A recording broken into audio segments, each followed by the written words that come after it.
Hi everybody and welcome back. So it's Michelle McCune here, and today we're going to talk about using line and shape and learning how to start seeing our subject as shapes and masses rather than things. So we're going to talk a little bit just about line and what constitute line and some of the properties of it, and a little bit about shape, and then I'm going to do two demos as to how you can use the concept of abstraction to help you when you're getting started. So first things first, let's talk a little bit about line. Line simply is something that we can see because it contrasts with the background. So pretty much, we have white paper here. We can see these lines very, very well because it's black, and black contrasts against the white. Now an applied line is one just like this. It's one that we directly draw or paint along the edge or along a margin. So it's one that we create. An implied line is more subjective, and we'll be using it a lot when we're talking about creating form and using our edges. So lines that dim or fade or stop or even completely disappear, that missing portion, our eye will finish, the viewer's brain will finish what we're starting to see. So if we have, let's say we're coming along here, we're making this, sort of circle, and then it just kind of stops and we don't have full lines, we're still going to complete the shape. We're still going to see that it's here. Just like if we take 4 dots, our brains are going to see this as a square. When we have a bunch of lines repeated, we're going to see a shape of a triangle or a pyramid even without having the outline or the contour there. Similarly, if we just have some dashed lines and maybe then they'll kind of come together and maybe it'll disappear again or kind of fades and comes back together, we're going to be able to complete this infinity or this 8 without having to have all of the line there to tell us everything. So implied line is a really important tool that we're going to be using. Now lines have feeling and energy, kind of like we talked about last time when we have just a real, maybe a couple lines in the same direction that can be very calming, but if they're going in all different angles, that they could be very energized or even agitating. Even when we talk about just our own psychology, we use line to describe people. Like a crooked person obviously is someone that, is a criminal or that's not doing things correctly, whereas someone as straight as an arrow, is someone that does things on the up and up. Lines have some different qualities. So all lines have measure. They have length and width. It's something that we can actually subjectively get a number for. There's also different types and qualities. There are straight lines, there's curved lines. If you have one curve and then you add its other curve, guess what? Now we have a wave and all of a sudden there's motion. Sudden direction changes where the line's going and all of a sudden it's going to go off in this direction. That's going to attract our eye. So lines have different directions. There's horizontal, which oftentimes is more of a stable or serene idea. There's vertical lines, which imply poise or aspiration, and our diagonal lines, like we said before, agitation or emotion. There's a lot of character lines, and we control a lot of this with our brushstroke and how a line is applied. They can be thick, they can be thin, they can be solid or they can be broken. They can be bold or they can be understated. They can be sharp, they can be fuzzy, smooth, or even textured, depending on how thick you put your paint on. All of these things help us create our form, because remember, when we're painting, we're trying to create something 3D on a 2D surface. So we have to have ways to represent what's happening in the contours of the subject. Now, converging lines we're going to talk about kind of as we go on. This term's going to keep popping up. A converging line simply are two lines that are approaching each other. When they approach each other, that actually creates some visual tension. So if you have a subject, and so let's say we just have, we'll just use our little stick person here, and they're just, we're doing a nice little portrait, but we have a mountain line that's coming down, and it's breaking right across, what this looks like they just got stabbed through the head. So there's little tools that we use to minimize these tension points. We either will completely move this line because we're artists, we can do that, so it's not cutting through the head, or else if we have angles that are coming down behind our focal point that are kind of sharp, even if there's maybe another range coming up here, When we start getting close to the focal point in these areas, I'm gonna talk to you about different tools we can use to soften these edges, make them less noticeable, which will, number one, bring our focal point forward, but also will decrease some of that tension. So if you don't want the tension where two lines converge, then there's ways to soften them and to use color and edge and our line quality to make that not so tense. So we'll talk a lot about that as we go on. All right. Now, one of the most important things about line is it helps us create our shape. Shape is simply an area that stands out because it either has defined or implied boundaries or a contour like a line, or because of differences in value, color, or texture. Now, shapes are the building block of our art structure. They can be real simple geometrics like we talked about last time, like you can just have a circle, or they could be more interesting organics. So we can have our simple circle, or we can make the circle a little bit more interesting when it gets a little bit more biometric and starts getting little nooks and crannies all over it. Seeing objects as shapes rather than the things is really critical, because so often when we're painting, we want to paint a nose, and our brain just blocks what that really means. And so we end up not getting the results we want because we're not painting what we're seeing. So we really need to learn how to see things as objects and shapes.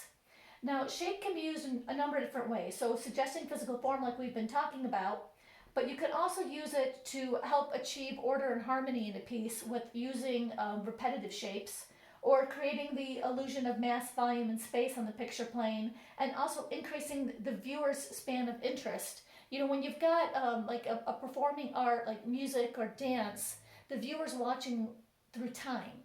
When you're looking at a painting, there's no time there. So to keep the viewer's attention, we have to do other things to keep the viewer's interest and keep the eye moving around and keep them engaged. And the use of broken line and shape and how shapes are organized definitely is one of our key factors in creating work that's inspiring. Now, like I was just saying, we need to resist our natural inclination to try to view the subject as something tangible, and we need to learn to see everything as like bits and masses of colors with distinct shapes and edges, and how they interact and how they relate to each other. They can either join together very gracefully, or they can join together very abruptly. So to see mass, color, and light instead of actual named things is one of our goals, and I think it's a very hard one to grasp, especially starting out. Things that we can do to do this, I'm going to show you one little trick, but also turning things upside down when you're painting will turn off that part of your brain that's trying to tell you what it is. And also looking at things in the mirror, a mirror image is another great tool for helping identify when something doesn't look quite right. And then the challenge becomes figuring out why. But definitely, this is one of our main goals, is learning to see. And you're going to hear me say this over and over and again. When we're talking about drawing in general, drawing is simply just measuring and seeing relationships among shapes. But the problem is, especially when we're dealing, if you're working outside, when we measure these shapes, we have to measure shapes of color that are making up the features rather than the features themselves. And these shapes are going to change with the light and the viewpoint.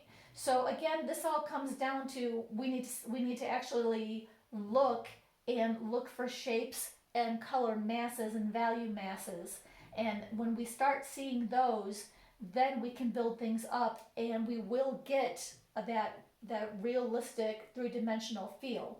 So accurate drawing is simply comparing the dimensions of a given shape, not a thing, but a given shape, to the others around it, and asking, are they the same or are they different? And if they're different, how are they different?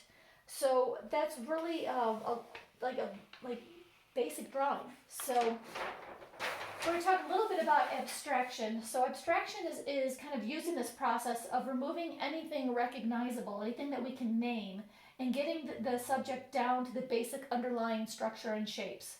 So an abstract, we talked a little bit about in composition and design about how if we have a good abstract pattern or a good work with shape and line, when our line shapes and values are successful, the abstract pattern can stand on its own and be interesting even without having the recognizable or nameable subject matter.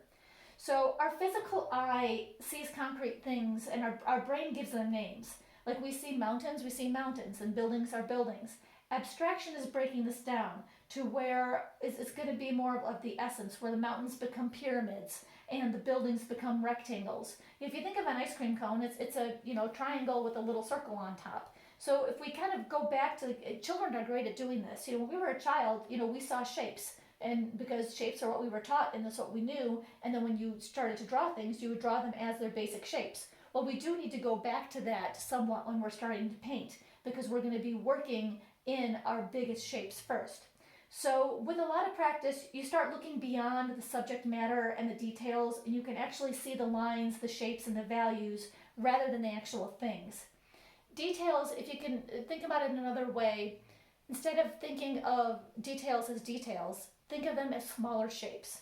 And we're going to paint when we start by getting in our largest shapes and then working our way to our smaller shapes. So we want to find these big shapes first, because if we get our big shapes correct, then all of the rest of it will fall into place much easier.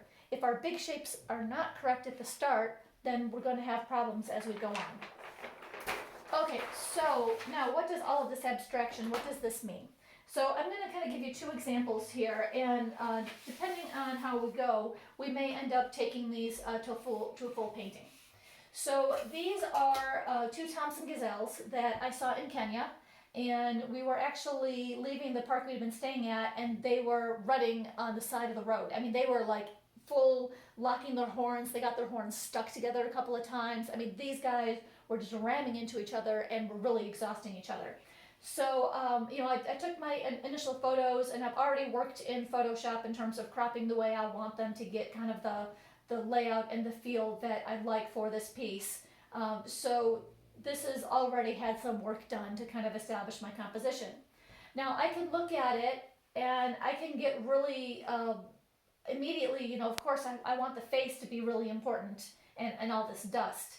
And you can get so excited about the tension that's happening here and the way things are locked in, and oh, there's an eye, and there's the nose, and oh, here's the horn, and here's the ears. But if I start thinking that way, I'm going to give myself a lot of challenges. When we talk about positive and negative spaces are something's in them, like the animal. But the negative spaces, there's a lot of negative spaces in this piece. There's this little triangle here. Now this little triangle may actually end up being a problem because my eye wants to look at it, because it's a recognizable shape and it's very bright. So as I'm working, I'm going to have to be cognizant of this little triangle, and I'll probably either suggest some, varied color in it just to try to break it up, or I'll have to adjust it some other way because it's really close to the center and it's really drawing the eye in. So these are all positive shapes. Our negative shapes are the spaces in between our positive things. So this is a negative shape, this is a negative shape, this is a negative shape, this is a negative shape. So that's kind of gives you a better idea of positives and negatives. Now, one way that I like to think about this, I've obviously been doing this for a while now, so I've gotten much better at seeing my values. We're going to talk a lot about value, because value is critical to getting your painting right. But value basically is where things fall on the grayscale of black to white. So one way to help your eye start learning to see things in value, because color can really fool your eye. There's a lot of things happening with color in terms of saturation and temperature that can really make you think that you're seeing things differently. So I encourage everyone, when you have an image that you want to use, that you print it up in black and white. So when you print it up in black and white, now you can start saying, where are my lightest areas, where are my darkest areas? And this is going to be very important, because when we start our painting, we're going to start by establishing our values first before we even start getting into a lot of color. So we can look at this and go, okay, here's the brightest areas are definitely in the dust. But when we talk about our focal point, we want the brightest brights and the darkest darks to be in our focal point, which is going to be in here. So this is something that this white here is actually brighter than what's back here. So we're going to be paying attention to things like that. So one way to start saying, well, now if we want to try to abstract this, when we're getting ready to work and we want to be able to block in our shapes and see our shapes, well, how do you do that? So if you take basically your black and white, and you can use tracing paper, and you put your tracing paper over it, and then let's just say we start looking for shapes. So let's see, this is moved just a little bit. Okay. So basically, shapes that I'm going to be seeing, we're basically looking for you can't see detail. When you do it this way, you really can't see any of the detail. What you can see are these color masses, and we don't really need them to be, we don't want them to be anything recognizable. I'm not trying to say, oh, where are the legs? I'm just trying to go, hey, look, we've got these masses coming down here. And there's a mass coming down here. We've got a little thing poking out here. This goes here. There's a little blob there. And so we're basically just kind of identifying our color masses, and they just kind of all of a sudden kind of go off into like no man's land. So we've got a big shape here. There's a bump there. I can see, it's probably hard for you guys to see, but I can see there's a shape here. But again, here's a little triangle, which, okay, if I let my brain tell me, my brain's going to tell me that's an ear. But I don't want to let my brain talk to me. So sometimes to try to turn off I'm a scientist, I'm a veterinarian by nature, so of course I want to give names to everything, and I want to assign them their anatomy, and that's a big problem I have. So a lot of times I will turn on a movie that I've seen 15 million times, just to have some background noise, so that way it kind of occupies that half of my brain. Obviously when I'm doing something like this, I'm talking while I'm doing this, so I can't really say too much more, although I did go over this in pencil before I started this, just to make things a little bit easier and a little faster. But you're going to kind of get the idea here of what's going on. So I'm starting to just see these shapes, and we're creating these shapes that we can see. There's something lighter coming down here that's going up into a shape, and there's a shape up in here, and I could see a shape coming down here. But it's just, really try, and if I was really still having a hard time, and I was still going, okay, well wait, is that the back, is that the butt, what is that? Then I would just turn it upside down, because again, you don't want to be you really want to resist the urge to try to identify things as things. So we're really just kind of creating our shapes. Okay, and then I kind of see that there's this overall shape going down this way. Okay, so this is the abstracted version of these two antelope fighting. And that can kind of help me, kind of look at it again as, it's still where my eye is breaking, so I am going to have to address this spot, because I can identify a problem already with this. But overall, I do like kind of how the shapes are related to each other. We've got lots of like repeating triangles, and I do think that the angles in the movement are interesting. Most of our negative shapes are broken up with something, and there's going to be a lot of dust over here, so I'm not worrying too much about the space in between, because there's going to be a lot of dust, so I'm not going to have just these kind of bland triangles and rectangles. So I already know that, but either way I can at least analyze kind of the overall shapes. So if we just completely take the picture away here, and so we're just looking at this, we can't really say what it is, if you know what it is, of course you can say what it is, but otherwise it's kind of hard to say. But there's, we talk a lot about most, some, and a bit, and we do have some smaller shapes, we have some, larger shapes. Overall, I like the balance of how this is feeling. And again, some of it just becomes kind of more of an intuitive feeling. This is a much larger shape here. This is a big, huge mass, where this is a smaller mass. So this is obviously a little bit more of a dominant mass. So I really like kind of how the balance is feeling on this. So we will come back and talk more about these when we talk about value and value studies. But I want to do this one more time. And then we're going to call it a day. So hopefully we'll keep this one a bit short. Okay, so for those of you who don't know, I moved from Illinois to Monterey Bay area. So I'm in Northern California now. And I get to go out and do a lot of photography. And I absolutely love when we can get dramatic lighting. That's something that helps really stir emotion. And the brown pelicans are starting to get some of their breeding colors before they go down to Baja, which right now that's where most of them are. But this one I just really loved how I captured the light in this one. Now there's a lot going on. This can be very confusing because we have all these reflections in the water, and they're different colors, and they're all different shapes.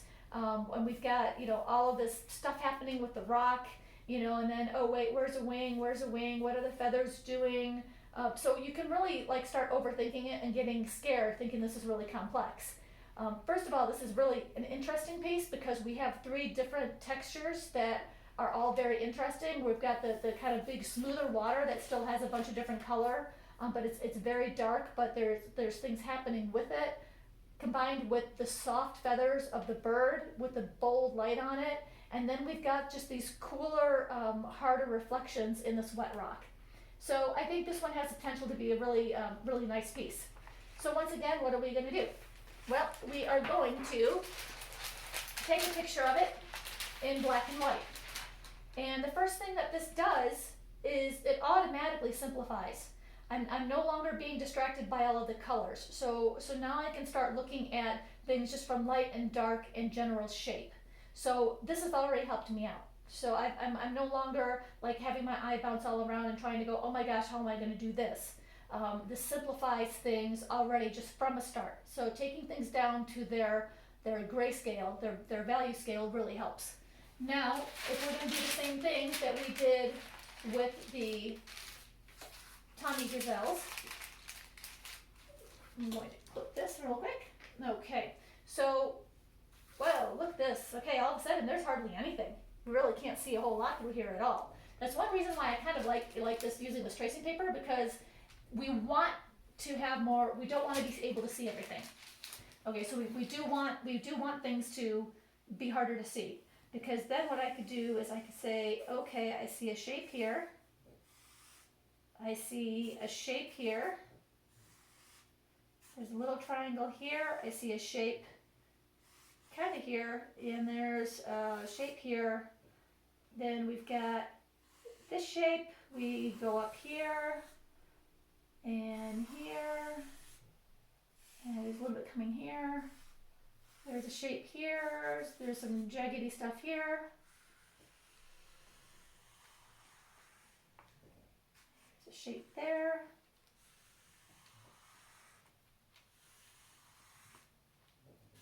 See another triangle here. I can see the eye. You guys aren't going to be able to see that, but I can see that when I'm up close. And guess what? Okay, well, I can kind of see a couple little amorphous shapes that are coming in the water. I know the rock's down there, can't see it.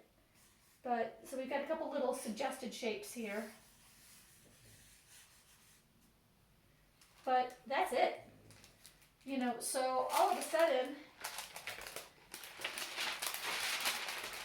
this is what we're left with. Now, again, you know, this is very abstracted. But when we're starting to paint, we want to paint our big shapes. We want to assign everything to a light or dark mass. And this is one way that kind of helps you see it. So it's just all of these things are just, you know, tips and tools that you can use when we start abstracting. We're not going to be talking about painting quite yet. So next time there's a few big topics we need to cover. One is really looking into value, which again is our relative lights and darks. And then we need to talk about color, and we need to talk about edge. Once we get those 3 big topics handled, we're going to do a little kind of overall summary of some of the big points. And then I'm going to start going into my art process. So if you guys have any questions, as always, reach out and let me know. The more you like or share then algorithms and stuff, the more exposure I get, and that helps me out. So if you appreciate the work that I'm doing, and each one of these classes takes me hours to prepare, then I really will ask that you simply just like or comment, and we will see you next time.